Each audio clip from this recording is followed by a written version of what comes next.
Hi, and welcome back to Let's Talk. On this week's episode, we are answering questions from our followers. So we are coming to you with another round of answers to questions that you all send in. And this has been exciting. Stacey, what's our next question? Yes, another one of our great loyal followers asked us, she DM'd us, "Hi ladies, how are you? Can you do a video on being in a relationship with different political views? Can the relationship survive?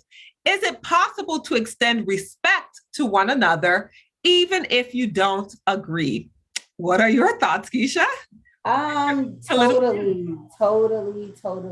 I think you can be in a relationship with someone with a different political view. Again, this is my belief. But I do think you would have to be careful in the conversations that you have because you don't want to trigger each other. As long as you're respecting that some things we may not agree on, then we can get through a relationship. I know personally, there are lots of things my husband and I don't agree on. We agree to disagree on those topics and we keep it moving. Now, I will say if it's something that is one of your core beliefs, and you guys are like battling over core beliefs, then that's where it may become a problem. But if it's just like, okay, I'm a Republican, you're a Democrat, like how invested are you in being a Republican or being a Democrat? For me, it's you have to be you have to be very careful. Listen, don't let Biden tear your house up. Don't let Trump tear your house up because they don't know nothing. They don't know you. They don't know your husband. And they're married. We don't know how happy it is, but they married.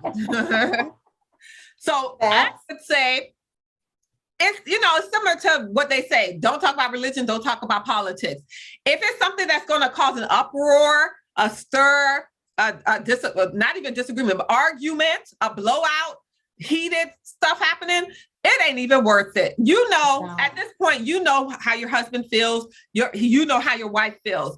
You just have to be able to coexist with those feelings. Obviously, we all want to be well informed. We all want to be educated about what's going on in the country, the state of the world, etc. All are great and dandy, but you have to think about your household first. That's where our world begins, in our house first, and then we can extend it outside. So if our small nucleus family world is in chaos, is in disaster, then I don't think it's worth having that conversation with your spouse. And I was going to say, and I don't think it's not worth pursuing a relationship with someone if they're of a different political party now. Because again, most of these conversations arise every 4 years. We'll be about to vote. Yeah. And then that's when it becomes the hottest topic ever. And so again, like Stacey said, you have to realize that person, look at the other qualities within that person and also determine if he strongly believes one way and you strongly believe another way. When you go in that hole and bubble in that dot, it's over from there. When you come home, y'all still have regular life to live and regular things to tend to. And so most of us are not walking around in our daily lives continuously every night. Our pillow talk is about, Biden, we're not doing that. Right. We just have other things to do. So I will again. But there are some like fanatics, like some people who are. And that's why I say you have to know, is that their core fundamental? Are they a fanatic? Or is this something that is so serious in their life that you can't see yourself? You need to know that before you date me. Because if you guys can't agree to disagree on certain things, then I wouldn't suggest you pursue it past like the dating phase, because you need everything your spouse says you are not going to agree with, whether it's political views, whether it's food you eat, whether it's how you put the toilet paper on the thing, you may not agree with it. And you have to be able to sometimes agree to disagree, especially in the political realm. Yeah. Especially. And I empathize, you know, right? You are married. Hopefully the relationship can survive. I believe it can survive. I think relationships can survive anything.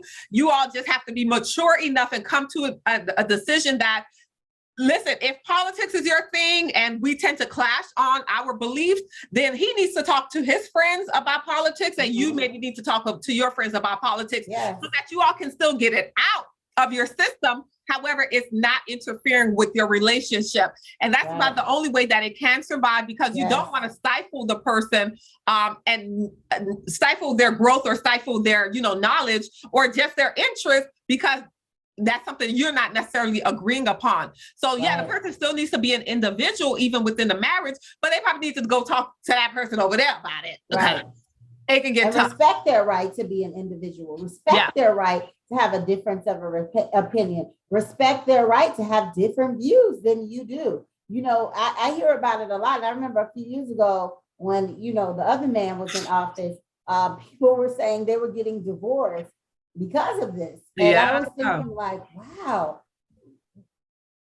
I just can't fathom in my brain, because I can't fathom in my brain getting divorced because of the man that's in the White House that doesn't directly affect what's happening in my home. But yes, he lost 2 bills, but apparently these conversations became so heated. Yeah. So, and I understand if a person is being disrespectful and they don't understand your core, I think that maybe you guys really need to go seek some counseling first.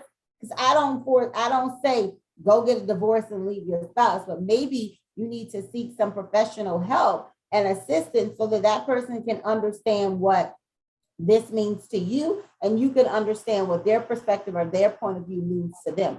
But once we learn to respect our partner's right to have their own voice, then we can respect that we may not agree with that voice, but it doesn't mean we have to have a full-blown argument, fight, and destroy our home because we have a difference of opinion.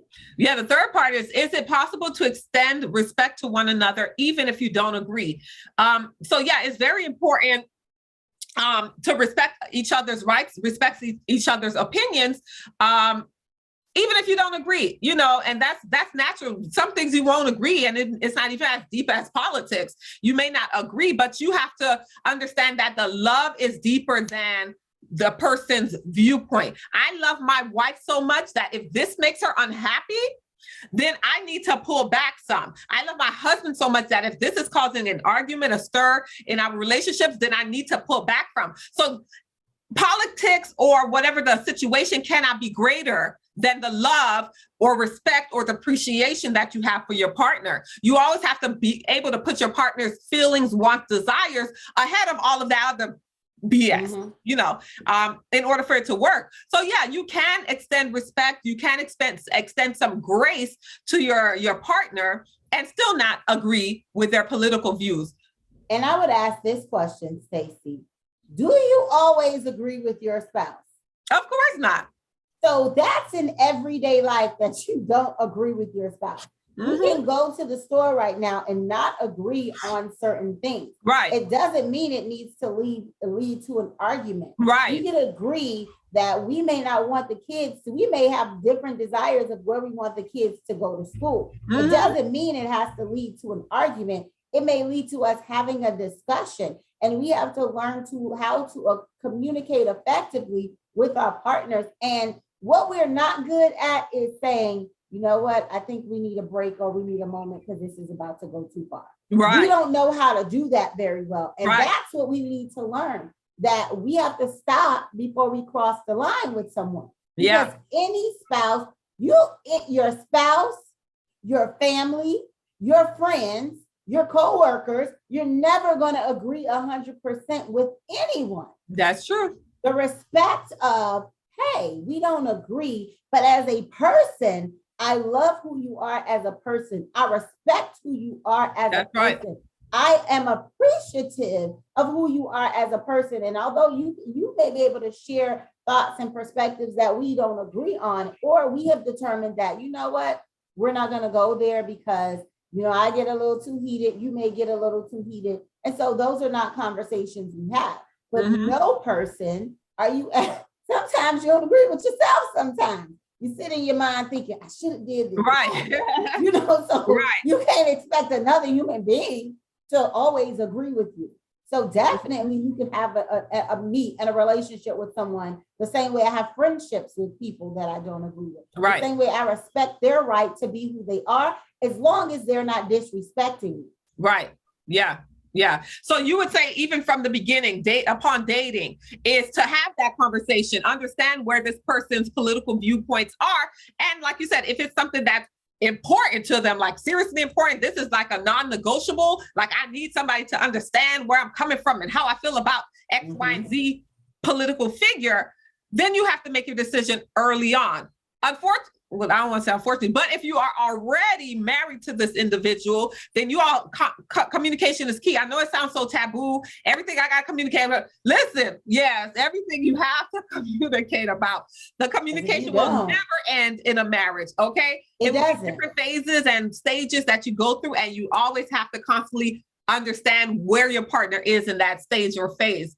Yes. So, any final words you would like to give to our people? And read their body language, man. A lot of times we don't like to read the body language.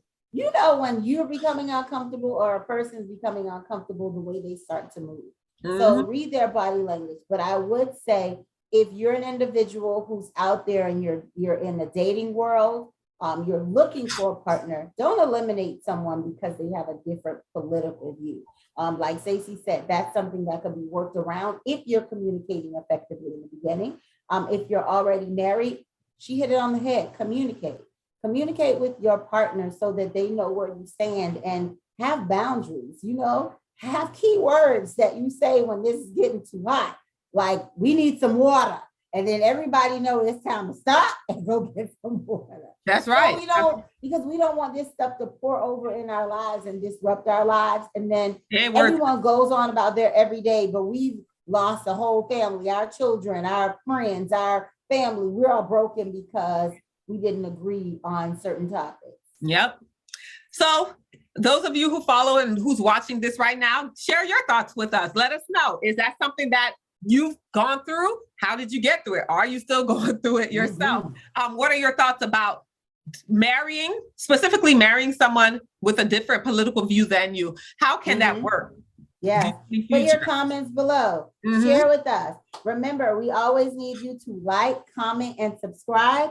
We're on a mission, you guys. We are on a mission to reach 500 subscribers. 500. And we need your help. We need your help to get there. Subscribe to our channel. Share with your friends. Remember to like, comment, and subscribe. You can find us on all platforms at Let's Talk La Vie on all platforms. So that's Facebook, Instagram, YouTube, and TikTok. Your girls are out here doing it. So like us, comment, subscribe, and hey, follow. We're looking for you. Thanks for watching Let's Talk. Bye.